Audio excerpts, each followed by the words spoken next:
views from everywhere. 이거 해석하기가 참 어려워요. 이게 왜 어렵냐면 이게 추상적으로 썼는데 그러니까 모든 곳에서 보는 그러니까 전지전능한 위치에서의 견해 이렇게 의견 또는 이게 모든 것을 다 볼 수 있다는 거죠. 그죠? 이 밑에 보면 아카데믹 필로소피가 나오죠. 철학 얘기예요. 철학. 아카데믹의 대학이죠. 그러니까 대학 철학. 대학의 철학과. 요거 제목은 다시 한번 돌아서서 내가 정리를 한번 해줄 텐데 대학의 철학과가 이 전지전능한 견해라는 게 뭘 뜻하냐면 옛날에는 이렇게 이 플라톤 이데아 그죠? 이상주의 그런 거 있었죠, 그죠?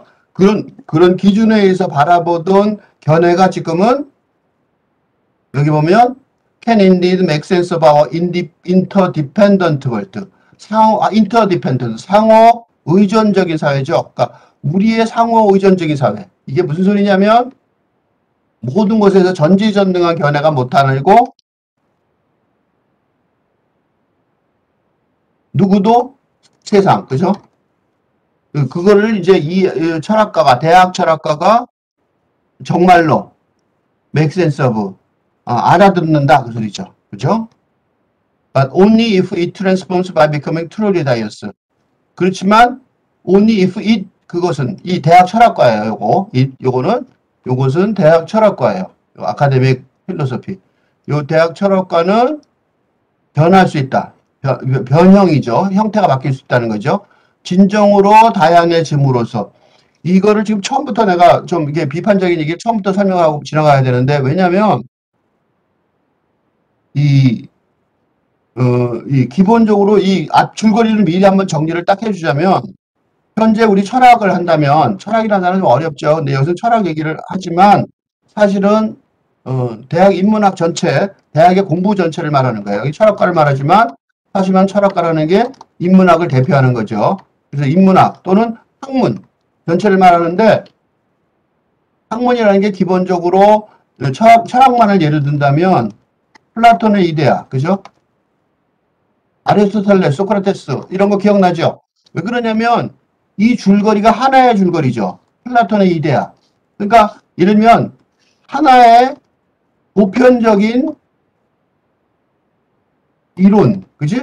그게 이제 플라톤의 이데아 등을 말하는데 우리가 다 알고 있는 플라톤, 아리스토텔레스, 소크라테스 어쩌고 소크라테스, 플라톤, 아리스토텔레스 이어지는 어떤 하나의 보편적인 이론, 그리스 철학 어쩌고, 그죠?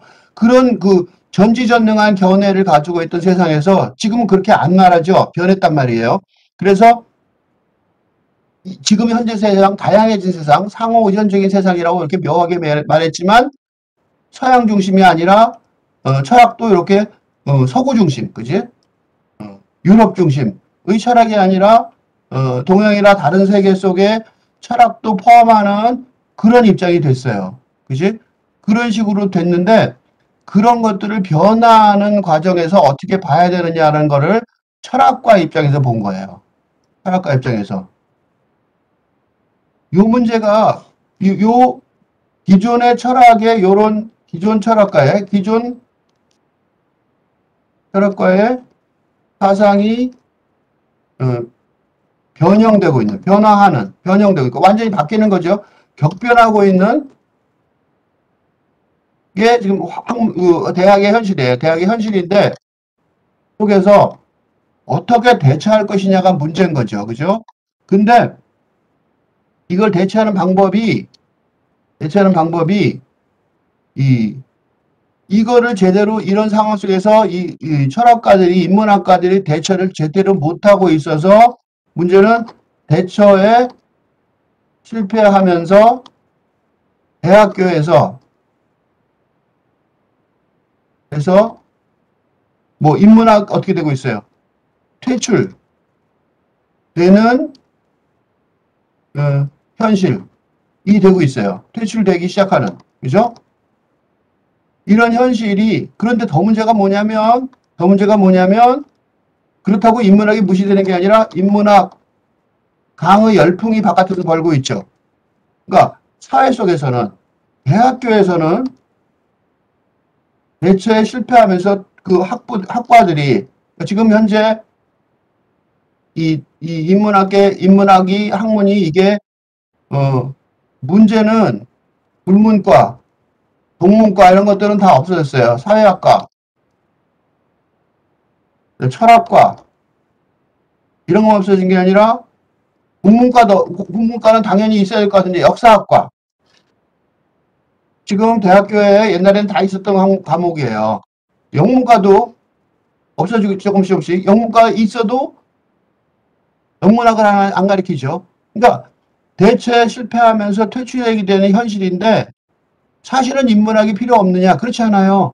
인문학은 필요하다는 걸 느끼고 있어요. 이런 상황에서 이 글은 제목 보세요. 대학의 철학과. 그러니까 대학의 철학과, 인문학과는 어떻게 자리 보존을 할 것이냐. 기존의 학과를 지키려는, 학과를 지켜내려는 보수적인 방법에 관한 연구를 하고 있어요. 즉 다시 말해서 이런 글이 쓰여져서 나오는 이런 괜찮은 대학교 교수들인데도 불구하고 새로운 철학, 뭐를 대신해야 되냐면 비판적인 얘기를 먼저 하고 시작하려고 그래. 이게 너무 많으니까. 새로운 시대를 지금 이거하고 정반대되는 얘기가 지금 이 글을 읽고 있는 조건 없는 학교론, 내가 조건 없는 학교론이라고 해서 조건 없는 학교, 이 교수의 조건 없는 학교라는 유튜브 채널의 이론을 주로 지금 읽고 있는데 그 15번으로 지금 읽고 있죠. 그런데 이 교수의 조건 없는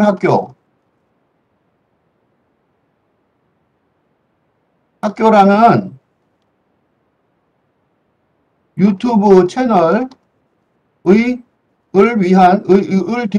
이론을 위한 이론 체계를 설명하기 위한 시리즈가 바로 이 교수의 조건 없는 학교론이에요.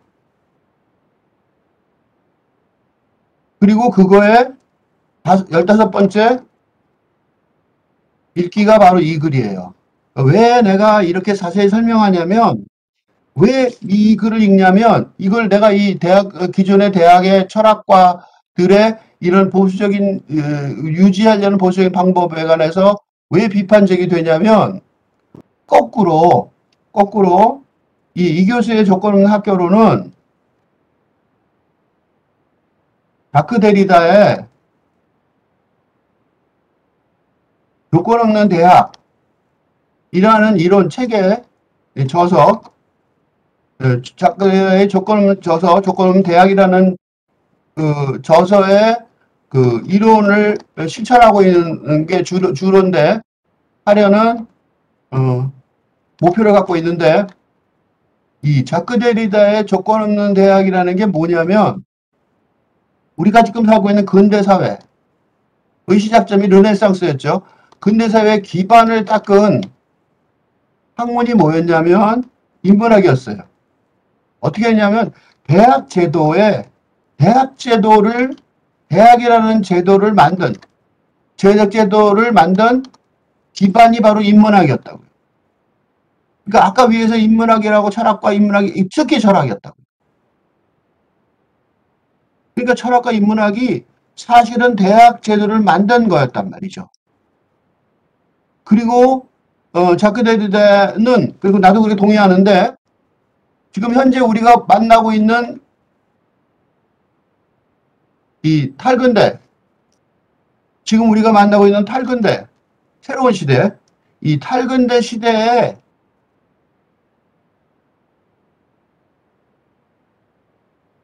기반을 구축하기 위한 학문, 거의 유일한 학문은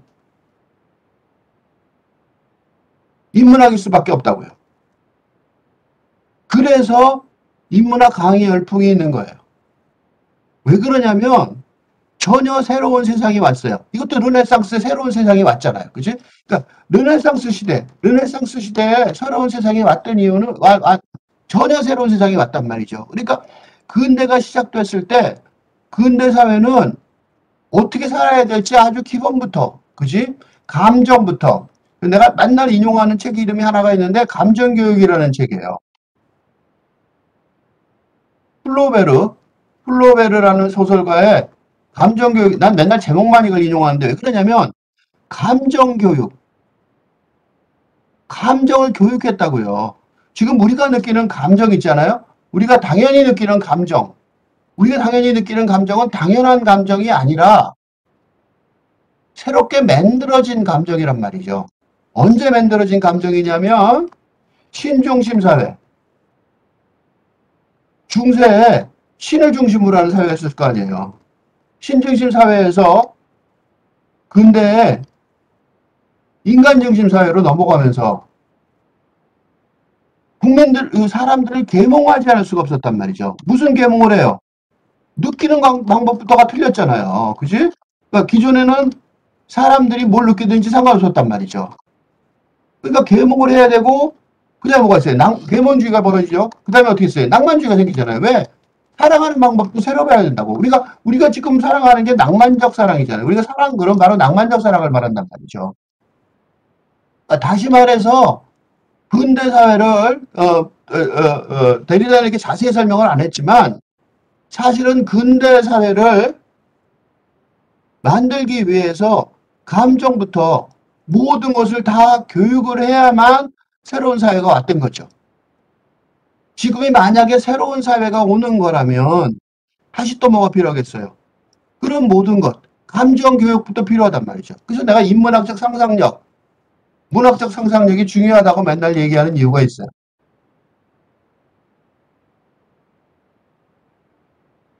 그래서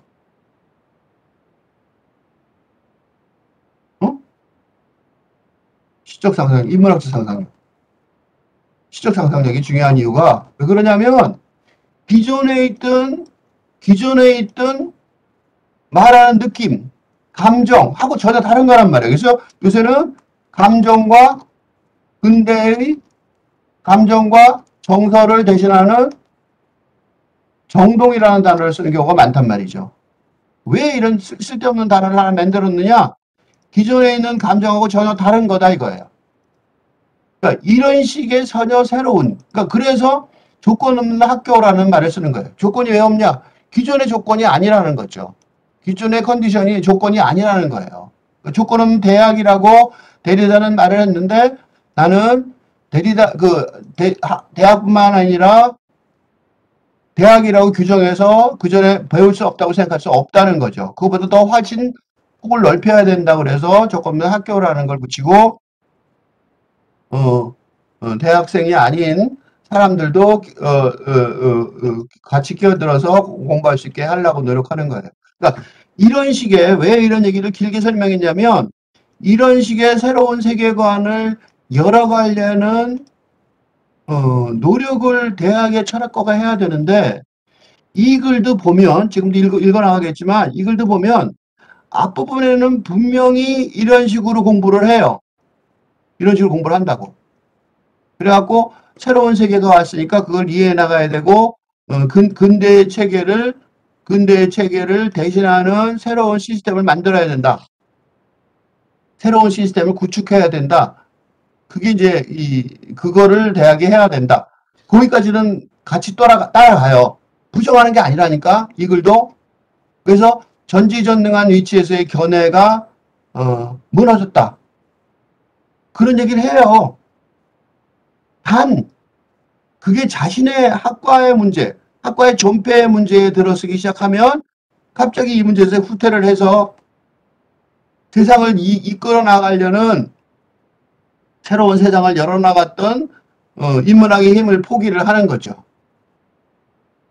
이게 왜 중요하냐면 이걸 하나만 중요한 게 아니라 현재 대학교에서 대체에 실패하면서 퇴출되는 인문학과들이 다 똑같은 입장을 택하고 있기 때문에 그래요. 그래서 인문학이 필요하니까 외부에서 엉뚱하게 다른 곳에서 각자 알아서 받으려고 노력하는 거예요. 이건 뭘 뜻하냐면 뭐가 없다?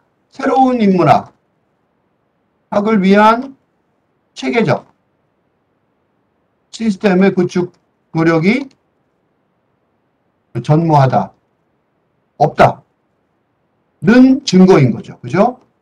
그러니까 인문학 열풍에서 각자 알아서 공부를 하는데 누구도 체계적인 시스템을 구축하려고 노력하지 않는다는 거죠. 그지? 이게 문제인 거죠.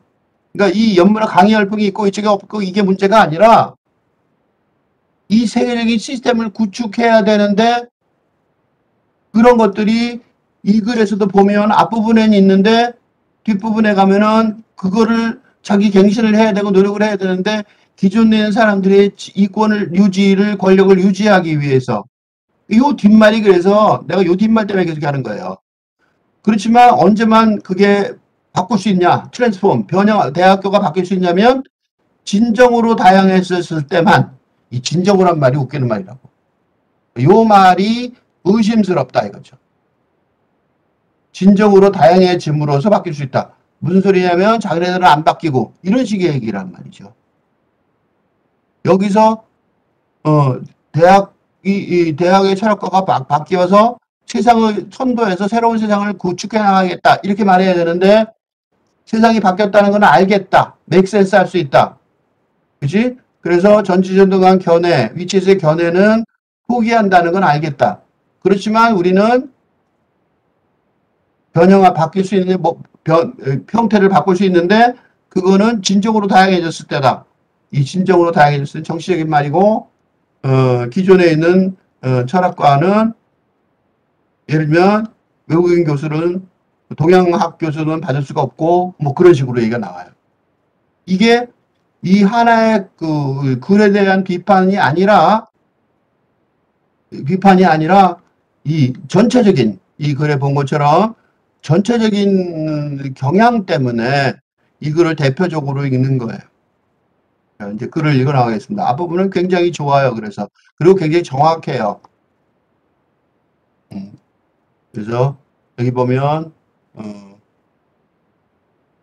보니카, 펄로스카, 스타인바흐는 여기에 그 석좌 교수죠. 최혁. 석좌라는 게 의자를 그 자리를 딱 갖고 있는 거죠. 자기 자리가 그거. 그래서 이분이 더 의미가 있는 게 세계 철학 저널. 그다음에 세계 철학의 블룸스버리 그 소개하는 책 있죠. 그 책을 집필하는 대표 집필자예요. 그러니까 이 사람의 발언이 그냥 어떤 한 개인의 발언이 아니라 철학계 전체의 발언이라는데 심각한 문제점이 있는 거죠. 그죠? 네, A Practical Guide to World Philosophies.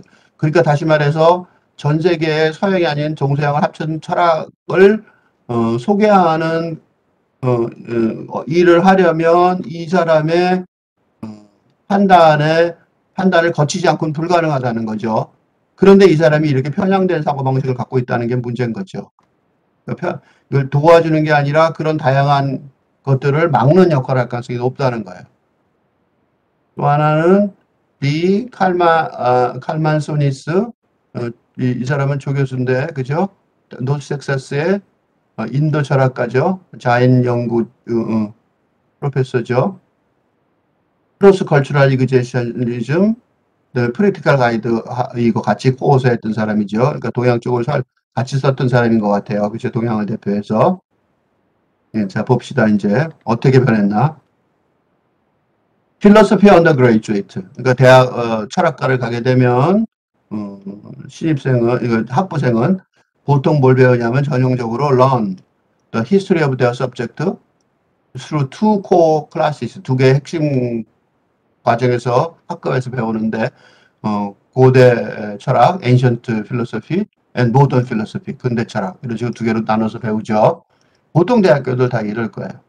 ancient philosophy는 뭐로 시작하냐면 이야기는 어떻게 시작되냐면 the tale begins in Ancient city-state 소크라테스로 시작하죠. 아테네의 소크라테스.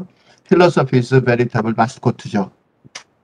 거의 뭐 입증된 마스코트에 가깝죠. 소크라테스. endearing curmudgeon.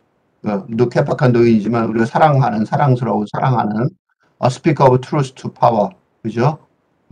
권력에 대해서 아주 진실을 말했던 사람이죠. and a martyr. 순교자죠. executed by a jury of his peers. only for loving wisdom. 이 loving wisdom. 이게 필로소피라는 단어의 원조죠. 지혜를 사랑한다. 그죠? 필로가 사랑하다는 뜻이고, 소피아가 지혜니까. 그 필로소피예요. 그러니까 필로소피 때문에 동료 배심원들한테 순교된 거죠. 처형된 거예요. Despite the fact that Greek records from this time document the region's intellectual indebtedness to Egypt and the wider Mediterranean world. 사실은 이 그리크가 기록하기를 이때 그 이때 이 시절의 서류에 의하면 이집트나 더 넓은 중동 지역에 지적인 부채가 있는 거죠. 그 지역에를 기록하고 있어요. 그러니까 그리스 혼자의 철학이 아닌 거죠. 지금 오늘날 철학자들은 관습적으로 소크라테스를 뭐라고 부르냐면 founder of their discipline. 그들의 그 철학라는 규율의 학부의 설립자라고 여기는 거죠. is distinctive. 그런 구별이 되는데 so we say 뭐라고 말하냐면 because he valiantly promoted independent critical thinking in the face of accepted norms and unexamined premises. 그는 어떻게 했냐? 용감하게 독립적인 비판적 사고를 촉진했다, 홍보했다. 받아들여진 어떤 규범과 검증 안 된 전제들 앞에서 용감하게 했다는 거죠. We cherish his modesty. 그의 과감함을 찬양하고 they want to convey these philosophical values to our students. 그리고 우리는 우리 학생들한테 그런 가치를 철학적인 가치를 전달하기 원해요. 따라서 철학자들은 ancient philosophy라는 과목을 소크라테스를 중심으로 그의 학생인 플라톤, 그 다음에 플라토의 스튜던트 아리스토텔까지 이렇게 만드는 거죠. medieval philosophy, 중세 철학은 보통 스킵하죠. 제외해요. 빠먹어요. 지나가 버려요. Although the common portrayal of it is as a regressive age in which independent thinking give way to religious dogma. 그러니까 이건 oversimplification이에요. 과도하게 단순화된 건데 보통 뭐라고 그러냐면 후퇴하던 시대인데 independent thinking, 독립적인 싱킹이 종교적인 어떤 도구마에 굴복했다라고 보통 묘사를 하지만 이건 단순한 거예요. Medieval thought is considered a topic for specialists. 그래서 중세적인 사상은 전문가들, 몇몇 소수의 전문가들의 과제로밖에 여겨지지 않아요. 그런데 중세라는 것이 갑자기 근대에 과학혁명이 일어난 게 아니거든요. 중세부터 계속 지속되어 왔던 발전이 있었는데 빼버리는 거죠. 왜 그러냐면 The Story of Philosophy, 그래서 철학의 역사는 pick up again, 언제 다시 시작되냐면 모던 피어리드, 근대는 누구랑 시작하냐면 보통 다 짐작하겠지만 르네 데카르트부터 시작한다고요. whose doubt over whether he can be certain of anything he has been sought to believe still resonate with his students. 그래서 데카르트의 의심 뭐냐면 내가 뭔가를 확신할 수 있는가, 내가 뭔가를 확신할 수 있을까라는 의심은, 그지? 그가 이제 믿으라고 배웠던 것이 무엇이든 간에 그걸 확신할 수 있는지 그런 의심하는 그런 자세는 역시 현재도 학생들한테 이렇게 공감을 사고 있는 거죠. 그걸 지나면 티피컬 코스, 모던 소우트에서 근대 철학의 근대 사상에서 전형적인 과정은 칸트죠. 칸트고 그다음에 그의 스스로 묘사하는 혁명이라는 것, 칸트 혁명이라는 거는 그가 보듯이 철학을 갖다가 뭐로 만들어 놨냐면 실험적인 연구에 친구가 되게 만들고 형이상학적 명상, 생각, 명상 그런 데에는 멀리 떨어진 명상에는 거부하게 만든 거죠. 철학을 그러니까 실험과학하고 연결하게 만든 거예요.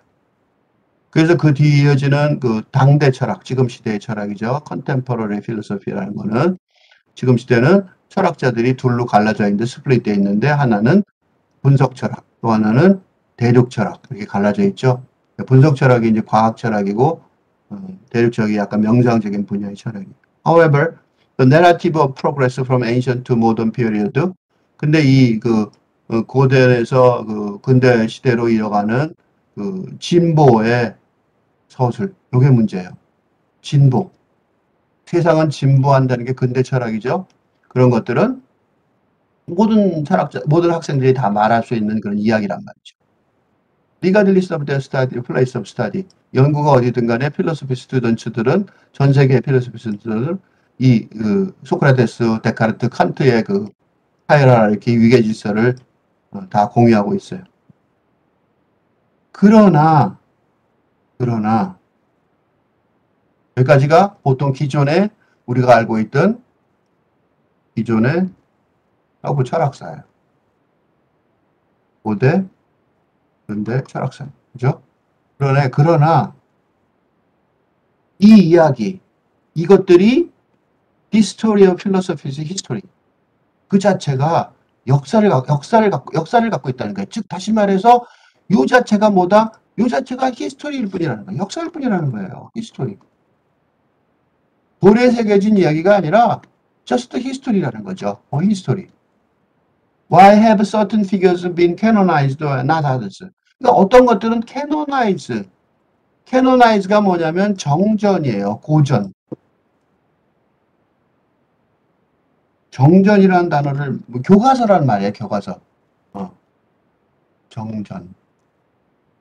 여기 한자가 잘 안 쓰는 한자면 정. 고전. 어려운 약간 보통 잘 안 쓴다는데 사전할 때 쓴 자자. 그러니까 교과서란 말이죠. 교과서. 어떤 인물이 교과서가 되고 어떤 인물은 아니야 이거죠. 왜 소크라트, 데카르트, 칸트만 정전이 교과서냐 이거야. Is this most accurate version of events? 이게 벌어진 사태의 가장 정확한 판본이냐 이거죠. Or there are other factors explaining why this story from Socrates to Kant has been ubiquitous. ubiquitous는 보편적이고 무소부재하다. 보편적이다 이 소리죠. 그러니까 이런 얘기들이 나오는 이유는 지금 여기서 이유가 뭐 이런 얘기가 히스토리일 뿐이다 라고 말하는 이유는 무슨 뜻이냐면 서구 사상의 세계 지배 구조가 종말에 가깝거나 하거나 결정적으로 약화되고 있다 라는 징조겠죠. 그죠? 그런 징조예요. 이거 의심하지 않고 다 배웠던 건데 의심하고 지금 의문이 제기되고 있는 거죠. 그지? 의문이 제기되고 있다. 지금 이게 서구 철학을 하는 사람인데 이 사람들이 얘기를 아는 거예요. 그러니까 이 사람들이 자발적으로 나서서 아까 세계 철학 한다고 그랬죠? 세계 철학을 하고 있는 거예요. 그러니까 정확하지도 않고 애큐레이트하지도 않고 교과서도 아니고 보편적이다고 말할 수도 없다. 라는 거를 알게 된 거죠. The historiographical methodology. 이게 무슨 소리냐면 역사 기록학. 히스토리가 역사죠. 역사 기록학. 이런 희한한 말이 나오는 이유가 뭐냐면 역사가 이런 뜻이에요. 그러니까 역사라는 게 당연히 있는 게 아니라 기록돼 있다는 거예요. 다르게 기록될 수도 있다는 거죠. 그러니까 지금까지 있었던 소크라테스, 데카르트, 칸트 이것만이 세상의 역사인 것처럼 철학의 역사인 것처럼 말하는 게 의심스럽다라고 짐작이 되는 거예요. 왜 이런 일이 벌어지냐면 세계 곳곳에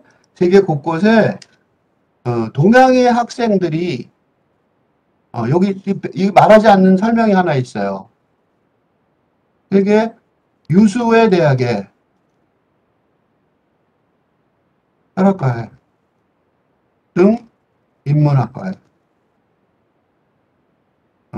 서구 출신 학생들 뿐만 아니라 똑똑한, 그지? 다른 지역 출신 학생들이 다수 입학하고 공부하고 있다는 거예요. 이런 현실 때문에 그래요. 그러니까 소크라테스, 데카르트, 칸트만 철학이다 라고 말하는데 이 학생들이 그렇게 그렇지 않다고 설명할 수 있는 다른 건 왜 안 중요하냐라고 설명했을 때 할 말이 없는 거죠. 그래서 이것만 교과서라고 말할 수도 없고 이것만 정확하다고 말할 수도 없고 이것만 보편적이고 보편 타당하다고 말할 수도 없고 그러니까 역사가 아니라 역사 기록학이 되는 거죠. 그런 방법은 이런 서술을 만들어내는 방법이 이건 이전 시절에 증거일 뿐이란 말이에요. 자치일 뿐이라는 거죠. 지금은 아니라는 거예요. The claim, 근데 이런 주장은 역사의 유니크한 에이시안 오리진, 그러니까 철학의 독특한 아테네가 원천이라는 이런 주장은 더 이상 견딜 수 없다는 거예요. 뭘 견딜 수 없냐면 엄밀한 검증을 견딜 수가 없어요. 그 현재 역사가들한테서 아테네에서만 역사가 유일하게 철학이 시작됐다. 라고 말하는 거는 현재 역사가들의 검증에 견딜 수가 없단 말이죠.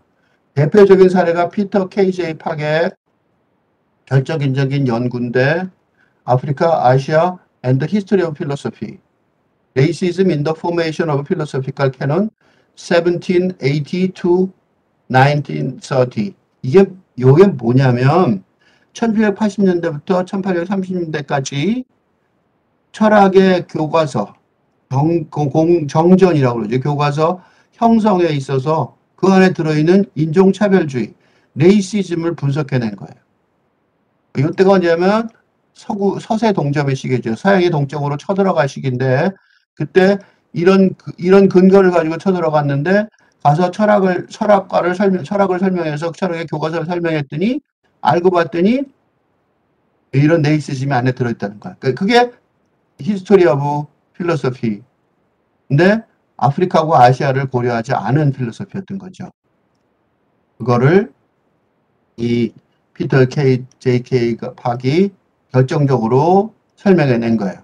뭐라고 발견했냐면 Assertions of Greek uniqueness surfaced in the late 1700s. 그러니까 이 되게 재밌는 얘기인데 그리스에서 시작했다. 아테네에서 시작했다는 말이 옛날부터 있었던 게 아니라 1700년대 말에 등장했다는 거예요. 1700년도 전에는 이런 얘기가 없었어요. 그러니까 이게 왜 그랬냐면 이때 왜 필요했냐면 유럽이 레이시즘을 필요로 할 때, 그러니까 그래야지 아프리카나 아시아에 있는 국가들을 미개한 국가라고 해서 계몽해야 된다고 해서 마음대로 지배하고 사람으로 취급 안 할 수 있었으니까요. 그게 레이시즘이죠. 집단 살해를 할 수 있는 근거가 됐던 거잖아요. 계몽이라는 단어가. Around the same time that a newly minted pseudo science of race in Europe. 유럽에 이 인종이라는 과학이 아니에요. 유사과학이죠. 유사과학인데 그것도 새롭게 제조해낸 유사과학이에요. 이 말이 굉장히 중요한 건데 인종이라는 단어가 원래 있었던 게 아니에요. 인종이라는 새롭게 주조해낸 유사과학. 과학이 안 돼갖고 뭐 두개골을 어둠의 핵심 같은 조세 콘라드의 어둠의 핵심 같은 거 예를 하나 보면 조세 콘라드의 어둠의 핵심을 보면 어둠의 핵심을 소설을 보면 말러라는 선장이 브뤼셀에 가서 그러니까 말하자면 제국주의의 본산이었던 거죠. 콩고 제국주의의 본산이 왕의 사유지였죠. 근데 거기 가갖고 인사를 갔더니 의사한테 가라고 해서 갔더니 머리 크기를 재는 그 뭐냐면 잴 게 별로 없으니까 인종이라는 거는 설명할 게 없으니까 머리 크기를 재서 비교하고 뭐 그랬던 거예요. 그런 장면이 나와요. 그게 얼마나 유사가 머리 크기를 재서 인종을 구별한다? 가만히 상식적으로 생각해봐도 말도 안 되죠. 어쨌든 그게 그때 그 화이트가 백인이 그리스인을 백인이라고 불러야 되기 때문에 그리스인을 백인이라고 부르는 것을 허락하게 한 거예요. 이 인종이라는 개념이. 처음으로 그리스인을 백인이라고 허락한 거죠. 이런 인종에 기반을 둔 사고방식은 진화 이론, 세계 역사 발전에 있어서의 진화 이론하고 연결이 돼 있어요. 몇 명의 학자들만 그렇게 했는데 소수의 학자들이 그런 얘기를 했는데 이게 숫자는 소수였지만 though few in number 아주 굉장히 막강하게 이 영향력이 있었던 칸트 나중에 헤겔도 있었던 거죠. 칸트 헤겔은 철학에 있어서 굉장히 중요한 사람이죠. 그 두 사람은 레이스 베이스드 이볼루셔너리 모델 그러니까 인종에 기반을 둔 진화론 모델을 자신의 철학 그 역사학 기록학에다가 포함을 시켜서 어떤 아이디어를 촉진하냐면 철학이라는 것이 백인 인종의 핵심적인 특별한 분야다. 왜냐하면 타고난 서포지 들리는 거짓말이니까 서포지가 그렇게 추정되는 거죠. 그러니까 진짜 타고났다고 말하기 곤란하죠. 추정되는 타고난 생물학적인 특징 때문에 철학이라는 거는 백인의 인종에 에게 특별한 특수한 스페셜한 분야다라고 주장을 했던 거예요. 그래서 지금도 무슨 연구를 하고 얘기를 할 때 괜히 이런 인용을 들면서 동양에 간 학자들한테 질문을 하는 경우가 많아요. 우리로 하여금 어쩔 수 없이 칸트나 헤겔에 관한 질문을 했을 때 대답을 해야 되기 때문에 칸트나 헤겔을 공부하면서 그거에 따라 설명해야 되는 경우가 생기는 거죠. 이런 기준이 있어서. 이걸 좀 더 심각하게 보면 이 문제가 얼마나 심각하냐면 이 인종이 지금도 있는데 쇼킹한 사례 하나만 들어서 인종의 문제가 얼마나 심각한지를 보여드리려고 그래요. 내가 이게 직접 들은 얘기인데 한국인 이렇게 얘기해요. 백인에 포함되는 인종이 확대되어 왔어요. 미국에서. 무슨 소리인지 이해가 안 되죠, 잘. 미국에서 맨 처음에는 백인의 아일랜드인도 포함이 안 됐었어요. 그러다가 포함이 되고, 그 다음에 유대인들도 포함이 안 됐었어요. 포함이 되고, 그러다가 동구권 사람들도 포함이 안 됐었어요. 포함이 되고, 그 다음에 최근 들어서는 이런 식으로 이게 그러니까 백인이라는 것이 만약에 인종이라면 확대될 수가 없죠. 이 말 여기 되게 웃기는 말이에요. 말이 안 되는 말이에요. 그런데 맨 처음에는 이 사람들이 저거 됐어요. 차별받았어요. 이런 영화들 많이 나와요. 아일랜드들이 차별받고, 유대인들이 차별받았고, 동구권 출신들이 차별받았고, 그 다음에 일본인들도 차별받았었어요. 그럼 최근에 한국인들도. 그래서 내가 최근에 한국의 그 영화들이 아카데미에서 상을 받는 걸 보면서, 어디서 들은 소리가 생각이 났어요. 한국인들도 백인이 되는 중이다. 이런 얘기를 누가 했는데, 말도 안 되는 소리 같아서, 황당하게 생각했지만, 즉, 다시 말해서 뒤집어 말하면 이 말이 안 맞든 간에 백인이라는 것이 무엇인지 질문한다면 이게 논리가 지탱할 수 있는 논리가 아니에요. 그런데 피터 팍이 그거를 확실히 이론적으로 정리해 준 거죠. There are many other approaches to writing the history of philosophy.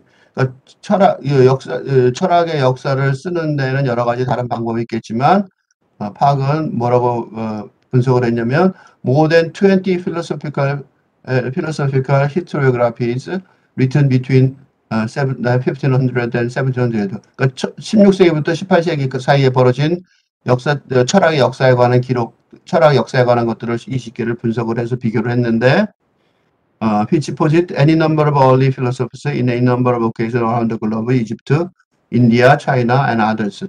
전 세계를 비교를 한 거예요. Yet these philosophical narratives did not win the day. 그런데 이런 철학적인 서술은, 그러니까 철학이라는 것이 원리가 있는 게 아니라 그런 서사들, 서술들, 이야기들의 전쟁이 된 거죠. 그 다음에 시간이 걸리면서 스토리 베이스드 온 박스 콜드 레이시올로지라는 것이 레이스 인종학이라는 거죠. 그런 것들이 뿌리를 내리고 계속해서 번성을 했다는 거죠. 그래서 우리가 소위 엔시언트 모던이라는 우리의 익숙해진 커리큘럼 요구사항이죠. 학교에서 꼭 모르더라 요구사항에서 가르쳐주는 관습적인 어떤 범위의 범주의 바탕이 되는 그걸 뒷받침해주는 그런 거가 돼버린 거예요. 그 바탕에는 뭐가 있느냐? 인종학이 있었다는 것을 입증해낸 거죠. What accounts for the popularity of this narrative over the more diverse historiographies that populated philosophy's past? 철학의 과거에 훨씬 더 많이 있었던 좀 더 다양한 역사 기록학을 대신에 이 인종학에 기반을 둔 이 서술이 포퓰러해진 이유는 뭐가 되냐? Undoubtedly, narratives that aligned with Europeans' colonial imperial aims. 뻔하죠? 유럽의 식민지적이고 제국주의적 목표하고 일치가 되는 서사였잖아요. 그죠? 그게 18세기, 19세기에 어떻게 됐을까요? 점점 정치적으로 빠르게 퍼져나가서, 그죠? 빠르게 퍼져나가서 힘을 얻었겠죠. 견인력을 얻은 거죠. 그러니까 유럽에 가서 유럽이 지배하는 나라에 교육을 시키면서 서구에 대한 어떤 그 열등의식을 만드는데 굉장히 중요한 역할을 한 거죠. But that's not the only reason. 그게 유일한 이유는 아니었다. Also at stake here, 여기서 문제가 되고 있는 것은 philosophy's turn to model itself upon science. 또 하나가 뭐냐면 자신을 과학을 모델로 하게 된 거죠. 근데 그 과학이라는 게 도미넌트 패러다임이 돼버린 거야. during this same period. 그러니까 여기서 지금 슬쩍 넘어가고 있는데 사실은 뭐냐면 패러다임, 그죠? 패러다임 싸움인 거죠. 패러다임이 뭐냐? 세상을 지배하는 한 시대를 지배하는 시대를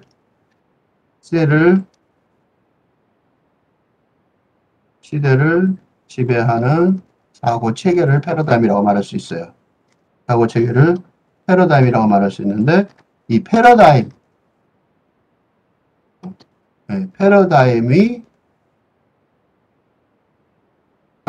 그때 제국주의였으니까, 그죠?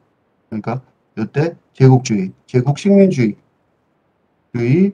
패러다임을 뒷받침하는 철학사를 우리가 배운 거죠. 그렇죠? 그런데 지금 와서는 알다시피 제국 식민주의가 힘을 못 쓰죠. 그러니까 기존의 철학 역사죠. 철학사의 도미넌트 패러다임이라고 그랬죠. 도미넌트, 지배적인 지배. 지배력의 약화 시대라는 거죠. 지금 현재 기존의 철학사의 도미넌트 지배력이 약화 시대라는 거죠. 이것 때문에 이런 글들이 나오는 거예요. 그래서 이 피터 헤이즈의 파악이 이 글을 잘 썼기도 했지만 사실은 이게 결정적인 연구가 되는 이유는 글을 잘 쓴 것도 있지만 뭐가 있냐면 기존의 철학사의 지배력이 약한 시대를 정확하게 파악하고 그 시대에 쓴 거죠. 조금 더 앞에 나왔으면 책으로 못 나왔을 가능성이 높죠. 그렇죠? 그러니까 출판도 이런 학문도 영향을 받는 거예요. 근데 이 과학이라는 단어가 왜 중요하냐면 그러니까 이게 그러니까 철학이 말하자면 형이상학적 어떤 명상이 아니라 거기서 물러날 뿐만 아니라 영적인 연습에서도 물러나는 거예요. 그래서 뭐가 되냐면 한때 이 영적인 훈련이라는 것은 한때 그리스의 철학, 그러니까 이러면 삶의 방식은 뭐냐, 그죠? 크라테스가 삶의 방식, 너 자신을 알라 어쩌고 이런 거 있잖아요. 그러니까 그 개인의 형성 또 변화 이런 걸 목표로 하는 삶의 방식이었던 소크라테스의 철학 같은 거, 그죠? 너 자신을 알라 이런 것들. 그러니까 영적인 훈련이었던 철학의 전통도 벗어나는 거죠. 그러니까 왜 그렇게 되냐면 이유가 뭐냐면 이런 형이상학적 명상이나 영적인 훈련 같은 것들이 거치장스러워지는 거죠. 점점 옹호하기가 어려워지는 거예요. 여기서 내가 이거 좀 한번 설명을 하고 지나가야 되는데 굉장히 중요한 게 철학의 서구 철학, 동양 철학도 아니에요. 서구 철학, 자기네 철학. 그러니까 서구 철학의 기본 틀은 요거 두 개였어요. 이걸 기억해야 돼요. 왜 기억해야 되냐면 이걸 왜 그만뒀는지 생각해 봐야 되거든요. 그러니까 메타피지컬 스페큘레이션하고 스피리추얼 엑서사이즈였다고요. 근데 이것 자체가 대답하기가 곤란하니까 이것들을 쓱 버리고 과학 아무런 이런 틀이 없는 것처럼 그러니까 영향을 역사적 영향력 그죠? 을 받지 않는 그러니까 뭐라 그럴까? 이게 이제 맨 처음에 제목에 나왔던 Views from Everywhere예요.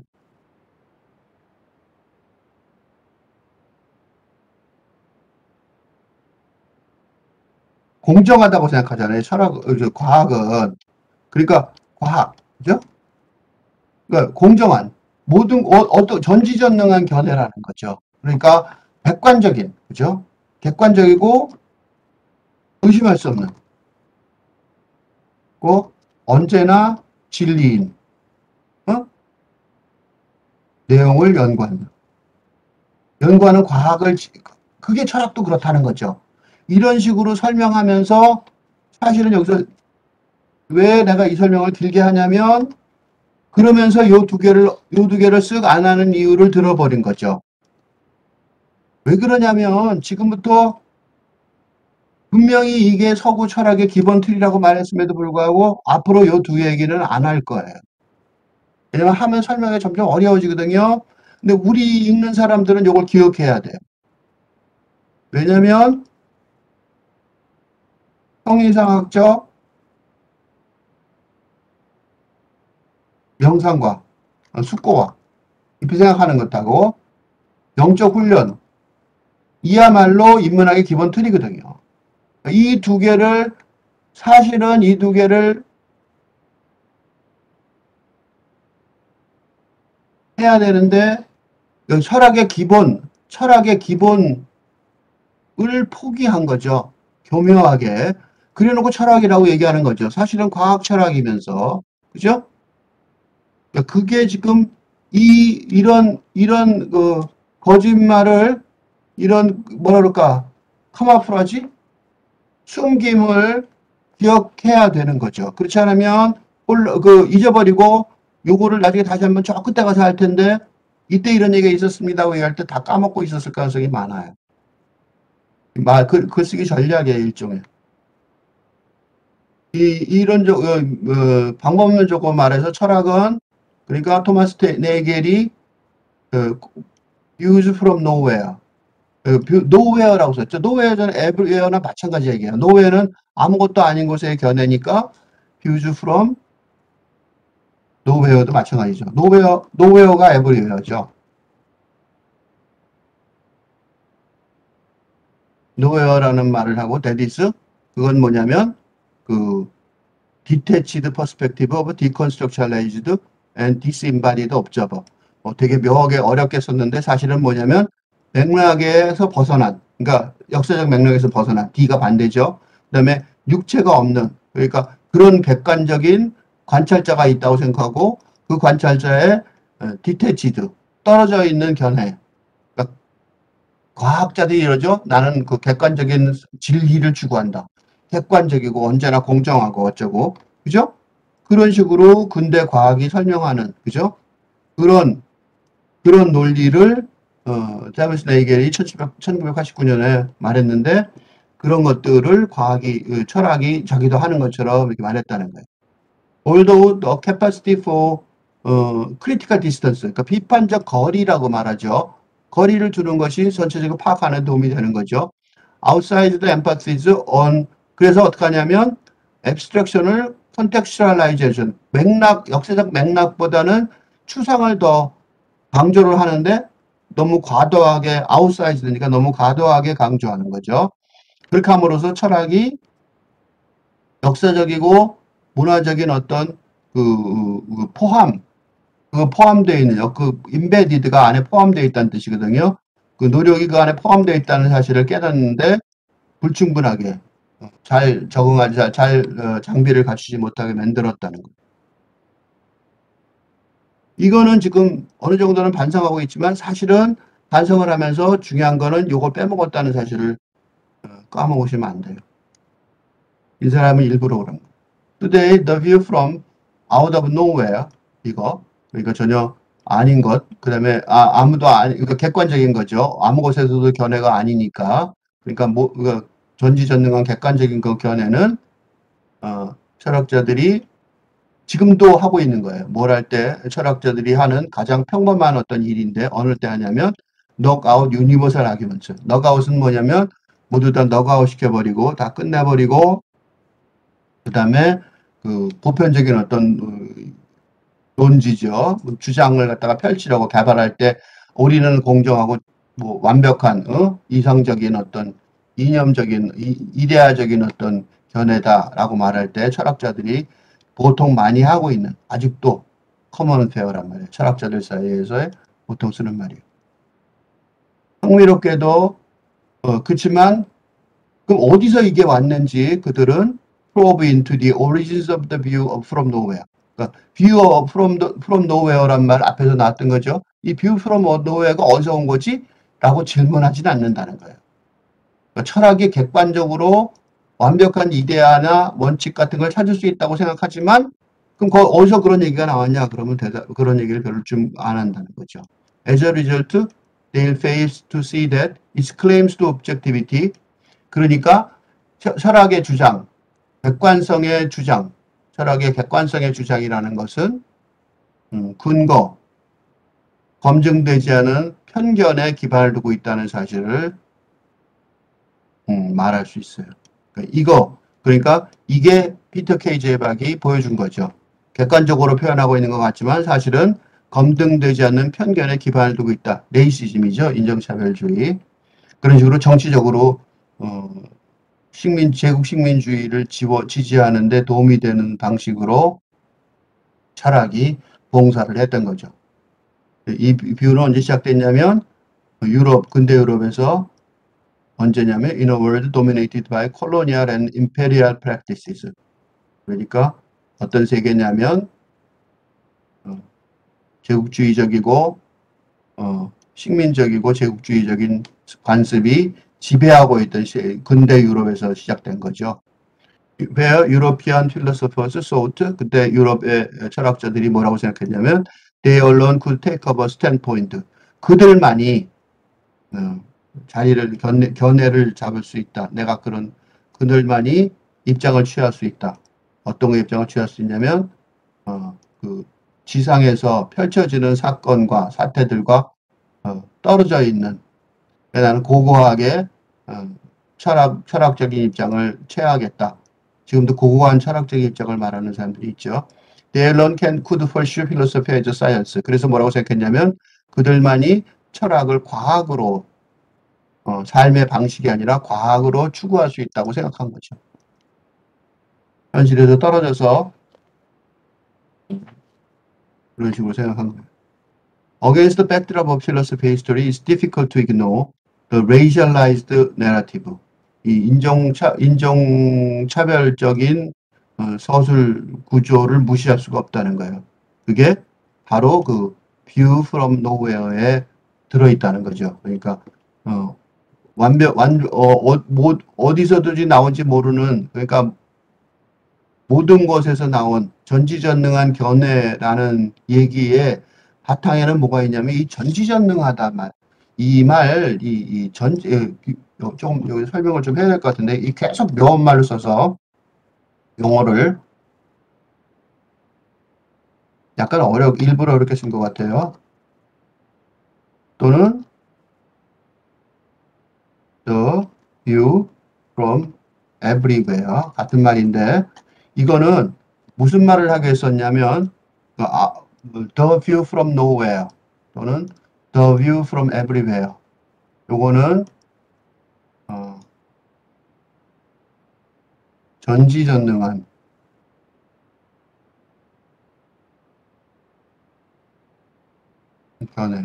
의견이라는 소리죠. 그러니까 모든 사람이 암말 말고 내 말을 따라 그런 거잖아요. 근데 여기서 중요한 말은 전지전능한 견해, 이런 말이에요. 요거 어떤 종교 단체에서도 많이 쓰는 그 작전인데, 중요한 거는 이때 질문할 게 하나 있어요. 언제나 Who is speaking? 이걸 질문하면 돼요. Who is speaking? 전지전능한 견해라는 게 절대적인 견해지만 그거를 말하는 사람,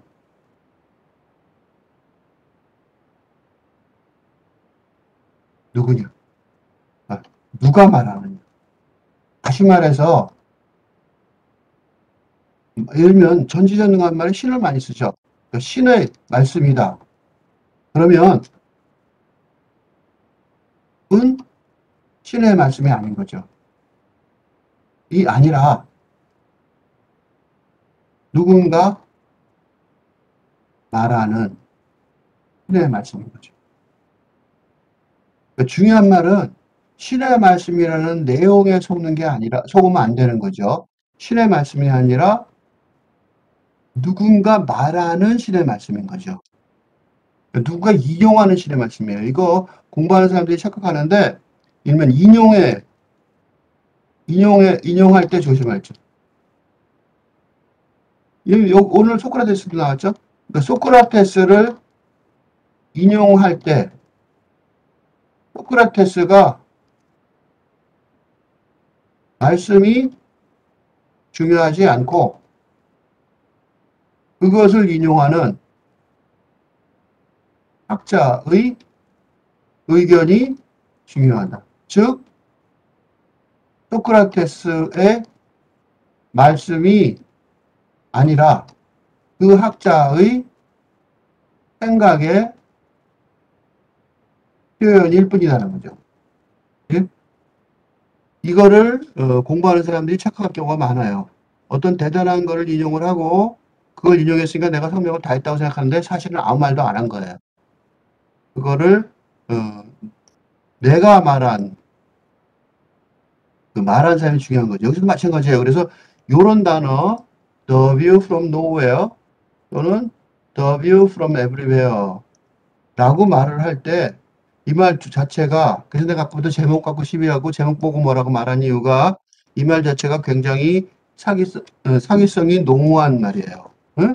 그러니까 즉 다시 말해서 전지전능한 견해라고 말하는 것 자체가 굉장히 사기성이 농후한 말이죠. 전지전능한 견해를 말할 사람은 사람이 아닌 거죠. 근데 사람이 말해야. 누가 말하냐? 자기가 말하면서 전지전능한 견해라고 그러고요. 즉 다시 말해서 사기. 라고 말하기가 쉽죠. 이거 똑같아요. 요 얘기가 그 얘기예요. 요 얘기가. 그러니까 The view from nowhere라는 견해. 그 뒤에 깔려져 있는, 숨겨져 있는, 숨어져 있다는 거죠. 숨어 있는, 그게 뭐냐면, 인종차별적인 서사인 거죠. 그러니까, 전지전능한, 객관적인도 마찬가지예요. 그치? 객관적인 진리, 그런 거죠. 이거 이렇게 말하면 정교적인 말을 했지만, 사실은 객관적인 진리도 마찬가지예요.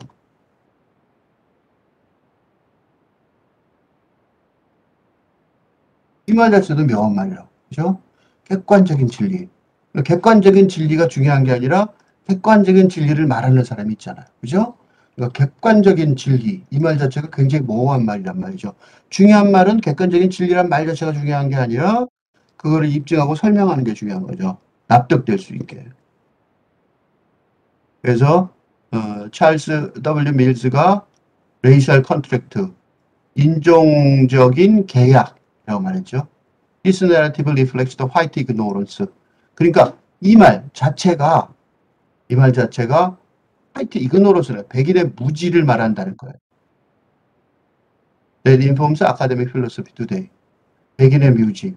오늘날까지도 대학 철학에 영향을 주고 있는, 대학 철학을 이렇게 아직도 이런 영향이 있다는 거죠. 그걸 말해주고 있는 백인의 무지를 말합니다. 이게 다 아는 객관적인 진리를 가질 게 아니라 무식한 백인들이라는 소리죠. 거꾸로. As Mills and others have shown, the assumed neutrality of philosophy. 그러니까 그걸 좀 더 학문적인 말로 쓰면 철학의 추정되는 중립성이죠. 그걸 다른 말로 쓰면 철학의 추정되는 중립성. 철학이 추정되는 assumed.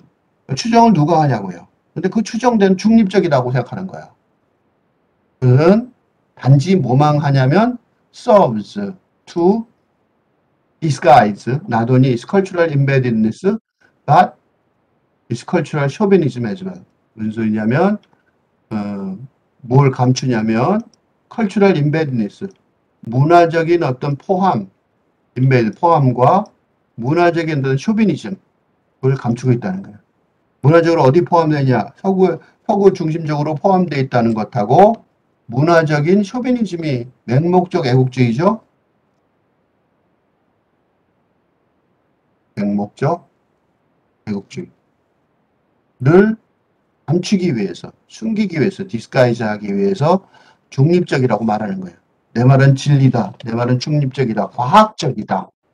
이제 과학성. 그것도 마찬가지죠. 과학은 아주 진리를 말하는 거죠. 그러니까 그런 것들이 전부 다 사실은 숨기고 있다는 거예요. 디스가이즈하고 있다는 거예요. The methodologies that privilege deliberations about the ideal world.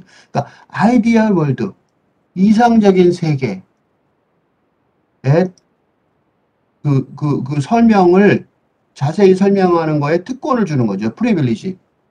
World of theory onward from actual events. 무슨 소리냐면 실질적인 사태로부터 떨어져 나간, 그죠? 닷을 올린, 무어는 닷을 내린 거죠. 실질적인 사태에서 벗어나 있는 그런 역사저죠. 이런 것들은 전부 다 뭐냐면 사실은 속임수인 거죠. 중립적이다 이거지, 그지? On the part of practitioners who have tended to posit themselves as disincarnate thinkers. 그러니까 자꾸 어려운 말을 써요. 아는 척하면서. 뭐냐면 incarnate는 육신, 성육신 할 때 incarnate 쓰거든요. 그러니까 disincarnate는 육신의 모습을 하지 않는 사상가들이에요. 그러니까 자기는 세상 사람이 아니라고 생각하는 거죠. Ultimately, it undermines philosophy's own commitment to analytical clarity. 그러니까 분석적인 명료성을 말하는데 웃기는 거 분석적인 명료성이 없는 거죠. 아예 훼손하고 있다는 거죠. Questions around 지금 왜 이렇게 복잡하고 어렵게 쓰냐면 아주 간단한 말이에요. 인종차별론 물들어 있어서 엉망이다.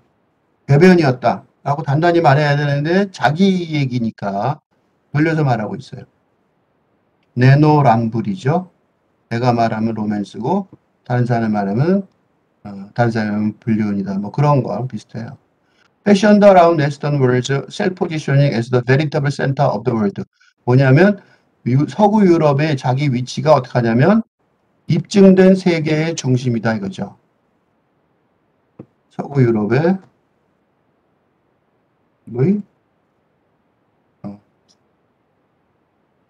입증된 세계 중심이라는 서구 유럽의 위치, 자기 위치, 자신의 위치 정리. 나는 내가 입증된 세계 중심이다 라고 주장하는 거죠. 이게 하고 싶은 말이에요. 그러니까 어떻게 되냐면 세계 중심이 되니까 나는 적이 없는 거죠. 지역이 없는 거죠. 그러니까 decontextualized narrative가 되는 거예요. 그러니까 맥락이 없는, 맥락을 벗어난 서사가 되는 거죠. 그러니까 맥락을 벗어난 서사가 뭐냐면 왜 맥락을 벗어나는 서사가 되냐면 나는 하늘에 올라선 전지전능한, 그러니까 맥락 없는 그런 서사가 되는 거죠. 자기에겐 그렇다 이거. 자기의 신의 얘기라는 거죠. Rendered borrowings from other parts of the world invisible. 그러니까 이렇게 말하니까 어떻게 되냐면 다른 세상에서부터 베껴온 거, 빌려온 것들을 보이지 않게 인비지블하게 만든다는 거예요. 요걸 좀 더 가혹하게 설명해 줄 필요가 있는데, 서구의 르네상스가 지금 거기서부터 이게 지금 본격적으로 온 거죠. 온 게 그리스 철학이죠. 근데 그리스 철학의 소크라테스 이 그리스 철학, 이 서구의 르네상스에 기반이 된 그리스 르네상스는 그리스 철학을 아랍 문명에서 배웠다. 이게 사실이에요. 그러니까 이 중세의 서구는 이 모든 철학을 다 파괴시켜버려서 그리스 철학을 배울 데가 없었어요. 그래서 그리스 철학을 아랍의 도서관에서 가져와서 배우는데, 그 그리스 철학을 아랍 도서관에서 가져오는데 그냥 철학만 갖고 온 게 아니라 이 철학을 해석해 놓은 아랍의 그 선생님들한테 배웠어요. 이건 팩트예요. 사실이에요. 그러니까 지금 요 말이 요게 지나갔는데 요 말이 그런 얘기예요. 그런 맥락을 벗어난 서사는 다른 세계의 다른 부분에서 배워온 것을 보이지 않게 만들었다. 인비지블하게 만들었다는데 요 인비지블이 바로 요 얘기예요. 자기는 몰라갖고 배워갖고 왔으면서 자기 전지전능한 서사라고 얘기하는 거죠. 얼마나 모순인데요. 글로벌리 this begets 이런 것들이 뭘 만드냐면 willful ignorance of world philosophies, 그러니까 의도적으로 무지한 거죠.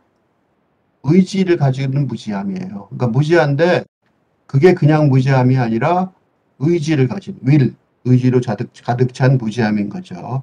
그러니까 일부러 무지한 거예요. 그러니까 세계 철학을 무지하게 모르는데 안 배워서 모르는 게 아니라 일부러 무시하는 거죠.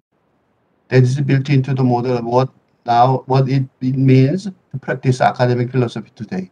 그게 지금 현재 대학의 철학에서 철학을 실천하는 것을 의미하는 모델을 만드는데 일부러 의지를 가지고 세계의 철학을 무시해 버린 거죠. 그러니까 아마 지금 이 그리스 철학을 아랍 문명에 배웠다. 이 말 자체를 처음 듣는 사람이 많을 거예요. 아니, 악착같이 안 가르쳐 줬으니까. As the late Kwasi Wiredu said in 1998, the philosophical neo-colonialism, 철학적인 식민주의, 철학적 신식민주의라고 써있죠. 신식민주의, 신식민주의. 그러니까 안 가르쳐 주니까 식민주의가 되는 거죠. 그래서 그런 것들이 시작되었다라고 말할 수 있는 거죠. 결과되었다고 말할 수 있는 거죠. 예를 들면 such as concepts such as man, civilization, human progress, freedom and the like. 이런 것들 있죠. 우리가 지금 굉장히 높게 평가하는 인간 또는 문명 또는 인간의 진보 또는 자유 이런 것들이 이런 개념들이 intractably tied up with European imperial expansion and colonialism. 이게 유럽의 제국적인 확장과 식민주의하고 아주 밀접하게 연결되어 있다는 거죠. 요걸 좀 설명을 해야 될 것 같은데 이게 뭔 소리인지 굉장히 지금 설명을 불성실하게 하고 넘어가고 있어요. 왜냐하면 너무 치명적이라서 설명을 좀 자세히 여기 해야 될 것 같아요. 왜냐하면 아직도 서구적인 중심 철학 수업이 중요하다, 기존의 철학이 중요하다는 주장을 하고 싶어서 이런 할 수 없이 얘기를 하는데, 그래서 이 얘기들을 사실은 묘하게 적당히 하고 넘어가고 있어요. 그러니까 이 부분을 설명해야 될 의무가 있어요. 요거를 갖다가 설명을 자세히 할게요. 일부러 안 했으니까 이 사람이. 하나만 예를 들면 전 인간부터 볼게요.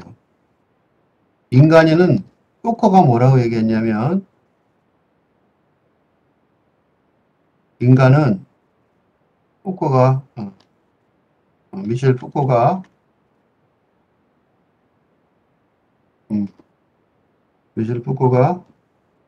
인간은 최근의 발명품이다. 이렇게 말했어요. 근데 이게 사실이에요. 왜냐하면 인간이라는 단어, 맨이라는 단어는 그전까지는 없었어요. 언제부터 없었을까요? 우리 조선시대 예를 들어보면 조선시대, 중세 이런 거 생각해 보세요. 그때 인간이 있었나요? 그때는 사람이 아니었죠. 그러니까 인간은 근대의 발명품이에요. 더나 중요한 거는 프랑스 혁명의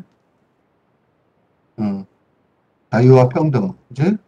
평등을 부여받은 인간. 인간은 누구였냐면 백인, 남성, 서구, 이성애자였어. 지금 그래서 주류, 도미넌트죠. 도미넌트. 주류 인간을 형성하고 있는 인간 부류를 제외한 타자, 디아드즈의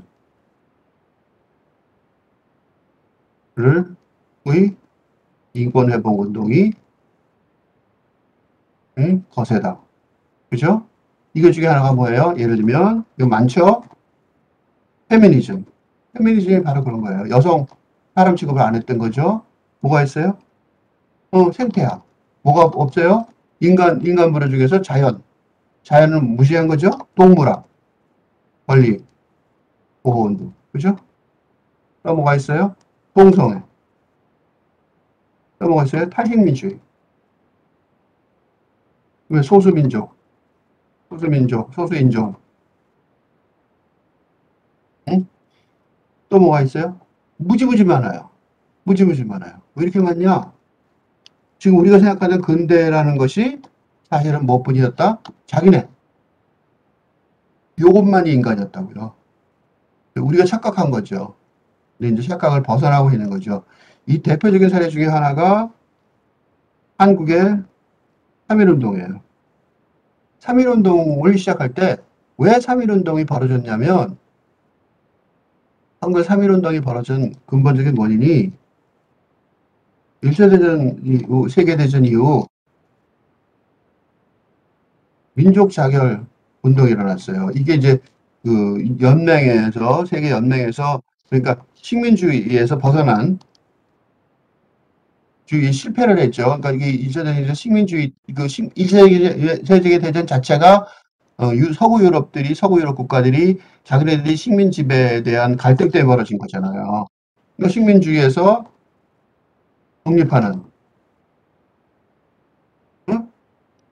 권리를 어느 정도 보장을 하는 일이었거든요. 근데 한국은 여기하고 해당이 안 돼요. 우리는 상관없는 알지도 못하는 나라였거든요. 근데 우리도 보호된다고 착각을 한 거죠. 착각. 전지전능한 발언이라는 진리, 발언의 진리라는 착각 때문에. 착각 때문에 3.1운동이 벌어진 거예요. 우리도 그렇게 선언하면 될 거라고 생각하고, 전세 국제사회가 우리를 알아줄 거라고 생각한 거죠. 근데 완전 착각이었죠. 일본이 점령을. 단지, 근데 이게 나쁜 착각이 아니었어요. 아주 좋은 착각이었어요. 왜 좋은 착각이냐? 결과가 좋은 착각이었어요. 왜 결과가 좋은 착각이었냐면, 이로 인해서 한국민이 그 전까지 일제에 의해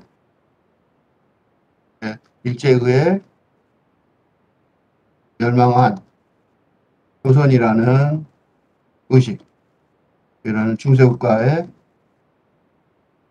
복원, 복원을 향하는 역사적 역행이 아니라 한국, 새로운, 아직 이름도 없었지만 한국이라는 국가, 근대 국가, 이론이라는 민족 자극, 형성 과정의 시작점이 됐던 거죠. 그러니까 이 착각이 한국에는 굉장히 좋은 역할을 했어요. 그죠? 그래서 우리가 그 혼란스러웠던 임시정부를 굉장히 중요시 여기는 이유가 이 정부 자체가 뭘 잘했다는 게 아니라 이런 착각의 어떤 중요한 반응이었던 거죠. 그러니까 굉장히 중요한 일이 있었던 거죠. 물론 이게 문학적 상상력이 필요했지만 그럼에도 불구하고 보세요. 그러니까 이 용어들 좀 이 휴먼 프로그레스는 더 나쁘죠. 이건 뭐 이거까지는 얘기야. 휴먼 프로그레스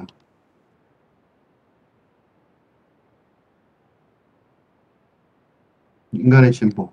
이건 뭘 뜻해요? 이게 식민 지배, 미국주의적 식민 지배의 근거였죠. 계몽을 해서 무지한이 동물 같은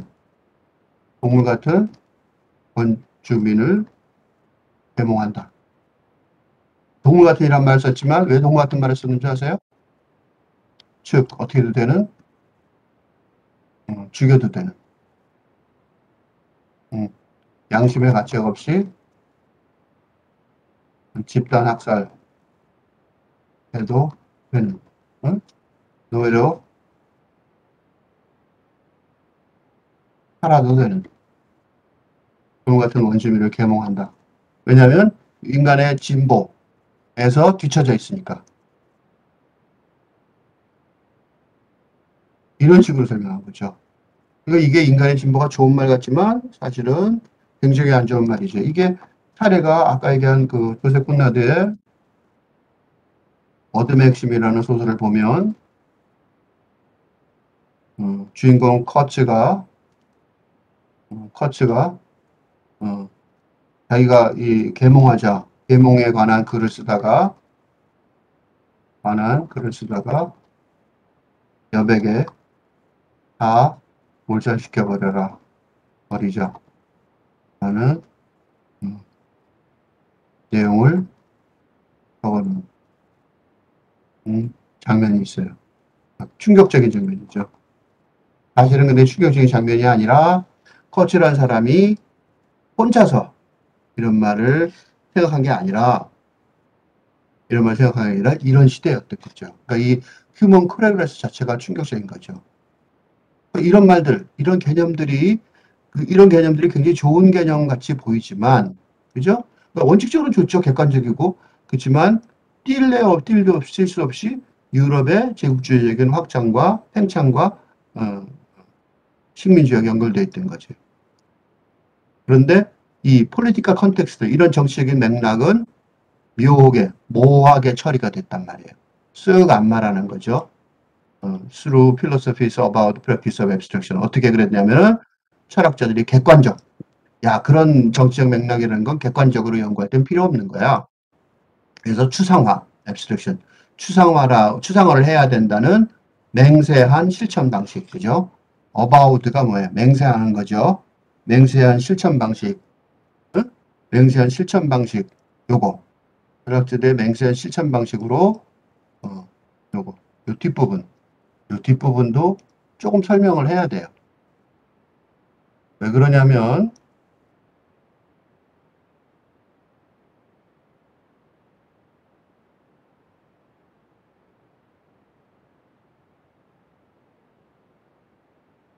요 뒷부분을 다시 한번 설명해야 되는 이유가 뭐냐면,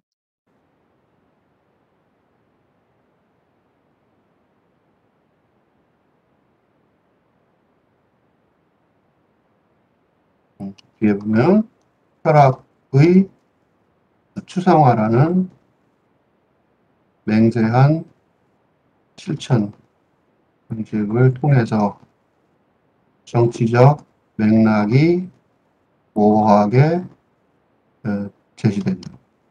표현된다는 거죠. 왜 이게 왜 이런 말을 내가 일부러 번역까지 해가면서 설명하냐면, 이 지금 현재 이런 철학의 응? 곤경, 난경을 극복하려는 시도, 가장 중요한 시도가 있었어요. 그게 누구냐면,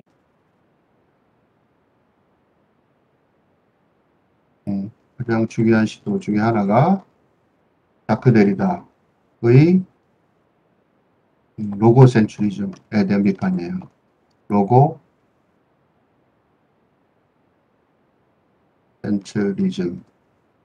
그러니까 로고스 중심주의라고 말하는데 에 대한 비판이에요. 그러니까 지금 요 사람이 요 얘기를 일부러 안 하고 있는 것 같아요. 이게 가장 가슴 아픈 얘기거든요. 로고스 중심주의가 뭐냐면 바로 요거예요. 요. 철학의 추상화라는 실천 방식.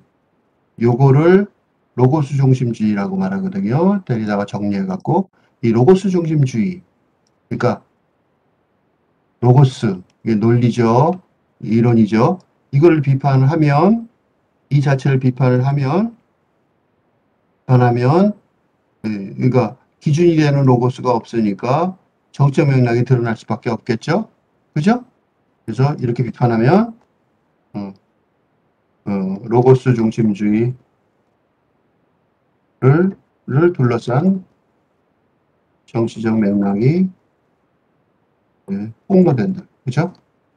그래서 이 데리다가 이런 아까 페미니즘이니 이런 타자들의 정치적 운동에서 굉장히 중요한 사람이 되고 있는데 이 정치 맥락이 폭로가 되는 것이 바로 이 로고스 중심주의에 대한 비판이 되는 거예요. 이래서 이걸 보고 뭐라고 부르냐면 나는 내파의 방식이라고 불러요. 공격이 외파의 방식이 아닌, 외파라는 건 익스플로전이거든요. 익스플로전의 반대말을 썼는데 폭파. 그러니까 외부에서의 공격, 그 방식이 아닌 내파의 방식이 중요하다는 거죠. 그러니까 지금 철학 내부에서 지금은 이런 식으로 로고스 중심주의를 비판하면 철학 내부에서 지금 비판을 부서지고 있죠. 그러니까 내파의 방식으로 해결할 수 있다는 거예요. 그러니까 지금 여기서 이렇게 설명하면서 지금 요 사람이 요 글을 내가 왜 자세히 설명했냐면 이러면서 이 철학 지금 저자는 타결 안 하고 싶은 거예요. 여기서 요렇게 얘기하면 요거 자연스러운 논리는 지금 자기가 말하는 내가 지금 딴 거 하지 않고 바로 이 사람 글을 계속 읽어 나가고 있죠. 그러니까 자연스러운 결론. 이게 논리적으로 자연스러운 이러한 결론을 회피하려는 노력을 하고 있다. 이 필자는, 그죠? 그러니까 당연히 그러면 이걸 내가 폭로하려고 그러는 거예요. 폭로하자. 응? 이 필자는 논리적으로 자연스러운. 그러니까 이번에 다 틀렸잖아. 그럼 바꿔야 돼. 하고 바꾸자라고 얘기를 해야 되는데 그걸 안 하려고 안 하려고 이렇게 모호한 말로, 복잡한 말로 설명을 생략하고 이렇게 피는 거예요. In short, these concepts were developed through othering of non-European people. 그러니까 여기서 못했으면 이 othering 썼죠. 타자화. 그러니까 용어들을 안 쓸 수는 없으니까 할 수는 쓰는데 자세히 설명하지 않으면 못 알아듣게끔 썼다는 말이죠. 요컨대 이러한 개념들은 어떻게 개발됐냐면 논유로피안 피플의 타자화를 통해서, 그죠? 논유로피안 피플의 타자화를 통해서, 논유로피안 피플 타자만 아니라 아까 우리가 본 것처럼 여성의 타자화한 게 한두 개가 아니죠. went hand in hand with self positioning of the white. 백인들이 중요시 되는 거죠. 여기 있었죠. 또 white propertied male European political self. disguised as a neutral observer at the apex of human reason. 그러니까 조심해야 될 게 좋은 말, 굉장히 제대로 된 말하고 그렇지 않은 말들하고 뭐 제대로 된 말들은 자세히 설명 안 하고 모호하게 설명을 해버려요. 그래갖고 혼란스럽게 만드는 거죠. 이걸 분석을 다시 해보면 이게 다시 번역해놔도 정말로 어렵단 말이죠. 왜 어렵냐면 일부러 모르게 하는 거예요. 이게 중립적 관찰자죠. 뉴트럴 업저버. 관찰자를 어떻게 하냐면 인간 이성의 정점에 위치한 중립적 관찰자, 뭐라고 중립적 관찰자로 위장한 disguised. 누가 그랬냐면 백인, 그죠? 그 다음에 그 프로퍼티들은 자산을 가진, 그러니까 자산가, 그 다음에 남성, 유럽인, 그 다음에 철학을 하는 이렇게 묘사한 거예요. 요거를 남들이 시키는 게 아니라 스스로 위치시키는, 자리 잡는 방식이죠. 이게 뭐고 연결되냐면 비유럽인들인 국민들을 타자화하는 과정을 통해서 만들어버리는 거죠. 그러니까 이거를 이렇게까지 복잡하게 말을 하는데 요거를 이해할 수 있기가 어렵단 말이에요. 그죠? 그래서 내가 일부러 이런 글을 읽는 거예요. 일부러 이렇게 어렵게 써요. 이런 개념들 썼잖아요. 이런 개념들이 뭐냐면 앞에서 말했던 인간이나 이거란 말이죠. 이게 이런 개념들이에요. 이게 간단한 말입니까? 엄청나게 중요한 얘기잖아요. 근데 이런 개념들 이렇게 써버리면서 슬쩍 아무것도 아닌 얘기가 갑자기 요 안에 나온 것처럼 이런 식으로 말을 해요. 아주 웃기는 전략을 쓰는 거죠. 이런 개념들은 이렇게 개발됐다. 할 말을 안 할 수는 없으니까 하긴 하는데 이런 식으로 모호하게 해버려갖고 별로 중요하지 않은, 듣긴 들었는데 잘 이해가 안 되는, 그죠? 그런 식으로 설명을 함으로써 그리고 뒤에 보시면 이 글이 굉장히 긴데 뒷부분을 사실은 슬슬 읽어 나갈 거예요. 왜냐하면 여기가 결론이에요. 여기까지가 내용의 핵심 결론인데 이 뒷부분부터 갑자기 내파를 하는 대신에 철학을 내파를 하는 대신에 그러니까 기존 철학의 로고스 중심주의를 반성해서 내파를 하는 대신에 대학의 철학과 교수들의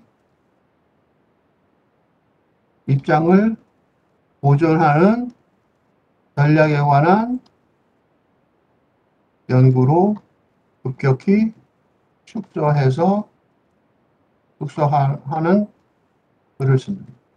그러니까 여기까지만 괜찮은데 사실은 여기 뒤부터는 이 얘기를 하려는 게 아니에요. 그러니까 여기까지만 내용의 핵심 결론인데 요 뒤서부터는 갑자기 축소하는 글을 써요. 그러니까 엉터리 글인 거죠. 뒤에서부터는. 이걸 계속 이어나가서 그러면 네팔에서 어떻게 새로운 철학을 만들어야 될 것이냐 그래야 되는데 그걸 안 해요. 여기까지 우선 여기까지만 결론적으로 읽어봅시다. When such concepts are applied to context outside Europe and North America today. 그러니까 유럽 바깥에서 유럽이나 북미 바깥에서 맥락에다 이걸 적용하려니까 웃기잖아요. 그 사람들이 반발하기 시작한 거야. 그때 they continue to carry their exclusionary history with them. 그러니까 배타적인 역사를 같이 갖고 갔을 거 아니에요. 아웃사이드 컨택 하면서. 그러니까 동양인들한테 와서 소크라테스가 제일 중요해. 이렇게 말한 거죠. They continue 프로젝트. 그래서 계속해서 유럽과 Imagine the West. 이게 상상의 웨스트예요. 그러니까 진짜 있는 웨스트도 서구도 아니고 상상의 웨스트를 Sole Repository of Human Reason. 인간 이성의 유일한 소유자, 저장소라고 주장하는 거죠. While making out the context to which they are exported as lacking progress, freedom, civilization, and so on. 그러니까 그게 이 컨텍스트를 빼버리고 만드는 거죠. 마켓 아웃 하는 거예요. 컨텍스트. 그게 그 어떤 맥락에서 이런 게 만들어진지 설명을 안 하는 거죠. 그죠? Concepts are not neutral carriers of meaning. The view from nowhere, it turns out it rooted somewhere. 이 결론이에요. 그러니까 개념들이란 의미의 중립적인 운반자. 그죠? 그리고 nowhere, 그러니까 전지전능한 견해라는 것이 어딘가에 뿌리를 내리고 있다는 것이 입증된다. 되었다. 그치? 그러니까 전지전능한 게 어딨냐고. 다 어딘가에. 이거는 서양 애들이 자기네들이 지배하려고 상상의 서구를 만든 거예요. 진짜 서구는 그렇지도 않겠죠. 누추하겠죠. 유럽에 가보시면 실망할 거예요. 상상의 서구죠. 그러니까 개념들이 우리가 보통 말하는 어떤 개념이든지 간에 인간, 자유, 평등도 마찬가지라는 거죠. 의미의 중립적인 운반자들이 아닌 거고 그 다음에 전지전능한 견해라는 건 없다는 거죠. 여기서부터 이제 어떻게 나가야 되냐면 그러면 의미의 중립적인 운반자가 아니라면 어떻게 개념들을 다시 철학을 제대로 하기 위해서 해야 되는가. 전지전능한 견해가 아니라면 어디에 뿌리를 내고 있다고 말해야 되는가? 그런데 그런 내용을 지금부터 연구를 해야 되는데 뒷부분은 조금 나중에 읽겠지만 그러지 않고 여기서부터는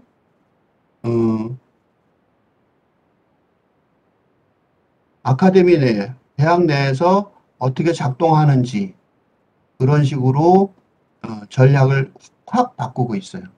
너무나도 황당한 논리의 전환이죠. 그러니까 사실은 이 부분에 굉장히 길고 앞부분도 훨씬 더 길어요. 그러니까 철학과의 교수들이 어떻게 이런 앞에까지 벌어진 일에 대해서 서구 철학자들이 어떻게 우리의 권리를 지켜나갈 것인가.